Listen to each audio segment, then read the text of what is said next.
In the deepest, darkest forests of the old world, terrors lurk beneath every twisted branch and quaking leaf. It is the domain of the Beastmen, most foul of the Chaos Gods' mortal slaves, and to stumble upon their lands is to walk into hell. Innumerable animal-human hybrids stalk these lands, from scheming Ungors to ferocious Minotaurs. Strongest and most terrifying of these abominations are the Ghorgons, titanic, ox-headed monstrosities with a ravenous desire for flesh and blood. It is through blood greed and gluttony that Gorgons reach their immense size. Each one began their existence as a terrible minotaur, more interested in feeding than leadership. Their endless hunger drove them to feed on their own kin, though a minotaur needs little incentive to engage in such a despicable act. The Beastmen believe that feasting on a creature imbues the eater with their victim's strength, and the mutations that overcome a minotaur that eats other minotaurs seem to give this belief credence. The cannibal accumulates the strength, power, and blood greed of their meals, becoming more ravenous even as they gulp down the corrupted flesh. It is not just meat that these soon-to-be Gorgons feast upon, however. Glowing shards of warpstone, commonly seen on the beast paths, also find their way into the creature's gullet. These unholy acts empower the Minotaur, strengthening its muscles and swelling its body until it towers over the tree line, and additional arms burst from its flanks. It is at this point that the Gorgon is truly born, whatever was left of its mind consumed by an endless hunger for meat. The mutating touch of chaos is evident on every part of a Gorgon's body. The beasts always have at least 4 arms, though specimens with more limbs are not uncommon.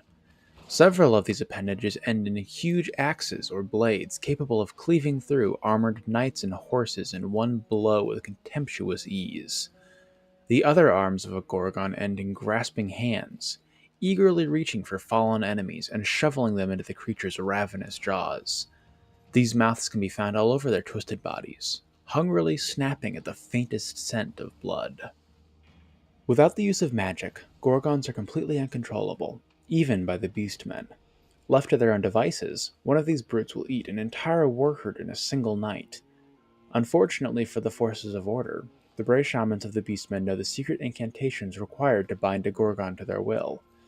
When brought under the control of such a shaman, the creatures are used as living siege engines, tearing down the towers and gates of civilization and crushing them beneath their hooves. Many Imperial and Bretonnian warriors have thought themselves safe behind thick stone walls until a Gorgon staggered from the tree line. If met on the field of battle, these monsters are no less terrible. A Gorgon delights in eating foes whole, lifting a writhing victim towards its jaws before gulping them down. This act heals the Gorgon, stitching together what would normally be mortal wounds in moments. Few warriors are capable of mustering the courage to face such a monstrosity, let alone actually slay it. It is fortunate for the lands of men that Gorgons are so rare, for if they were common, then the time of the beast would have already come. In Total War Warhammer, Gorgons are the most expensive monster on the Beastmen roster, weighing in at 2,000 gold. They're well worth the price, however, and are excellent anti-large specialists. Their high armor-piercing values and bonus versus large of 30, letting them cut through other monsters and knights like butter. They beat equivalently priced anti-large opponents on other rosters, such as Hippogriff Knights, fully upgraded Demigryph Knights with halberds, and Carnosaurs. This is in no small part due to their strength from flesh ability, which lets them heal at a respectable rate when in combat. This is not to say they're unbeatable, however. Ranged attacks and select anti-large specialists such as Blood Knights can still bring them down. If properly protected, though, they can still be a valuable addition to your army, especially if you're expecting an abundance of cavalry or monsters. That concludes our overview of the most horrific creature in the deep woods, the mighty Gorgon. Thank you all for watching during this Beast Week. They caught my attention and I couldn't resist making a few videos about them.